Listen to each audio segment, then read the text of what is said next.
Tsunami ദുരന്തത്തിന്റെ സ്മരണാർത്ഥം അഴീക്കലിൽ സ്മൃതിയാത്രയും പുഷ്പാർച്ചനയും നടത്തി. മന്ത്രി ജെ ചിഞ്ചുറാണി അനുസ്മരണം ഉദ്ഘാടനം ചെയ്തു. അഴീക്കൽ സ്മൃതി മണ്ഡപത്തിലാണ് ചടങ്ങുകൾ നടന്നത്. ഇന്നും ആലപ്പാട്ടുകാർ ദുരന്ത സ്മരണയിൽ നിന്ന് മുക്തരായിട്ടില്ലെന്ന് മന്ത്രി പറഞ്ഞു. സുനാമി ദുരന്തത്തിന്റെ സ്മരണയിൽ മന്ത്രി ജെ ചിഞ്ചുറാണിയുടെ നേതൃത്വത്തിൽ സ്മൃതിയാത്ര നടത്തി. രാജൻ സ്മാരകത്തിൽ നിന്നും അഴീക്കൽ സ്മൃതി മണ്ഡപത്തിലേക്കായിരുന്നു സ്മൃതിയാത്ര.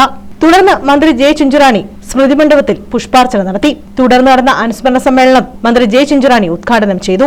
ഒരു വലിയ ദുരന്തം പോലും ഇന്തോനേഷ്യയിൽ എന്ന് പറയുമ്പോൾ നമുക്കറിയാം എത്രയോ അകല അത് അടിച്ചപ്പോഴും അതിൻ്റെ ആ ദുരന്തം ഏറ്റവും അവസാനം വന്നടിച്ചത് നമ്മുടെ കേരളത്തെയാണ്.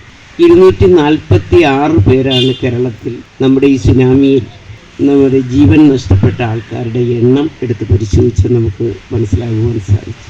2004 ഈ വലിയൊരു ദുരന്തം ഇന്നും നമ്മുടെ പ്രദേശത്തെ ആൾക്കാർ എന്നും ഓർമ്മിക്കുകയാണ്. അവർക്കൊരിക്കലും മറക്കുവാൻ പറ്റില്ല. കാരണം സ്വന്തം ഏറ്റവും അടുത്ത കൺമുമ്പിൽ നിന്ന് അപ്രത്യക്ഷമാകുന്നത് പോലെയാണ് ദുരന്തത്തിൽ അവരെല്ലാം അകപ്പെട്ടത്. ഗ്രാമപഞ്ചായത്ത് അംഗം പി ലിജു അധ്യക്ഷത വഹിച്ചു. ഗ്രാമപഞ്ചായത്ത് പ്രസിഡന്റ് യു ഉല്ലാസ്, LDF നേതാക്കളായ PK Jayaprakash, I Shihab, block panchayat അംഗങ്ങളായ നിഷ, ഷേർലി, ജില്ലാ പഞ്ചായത്ത് അംഗം വസന്ത രമേശ്, ഗ്രാമപഞ്ചായത്ത് പ്രസിഡന്റ് പ്രജിത്ത്, N ലിജു, ശ്യാംകുമാർ, രമ്യ, സുനിമോൾ തുടങ്ങിയവർ പങ്കെടുത്തു. News bureau, Ochira.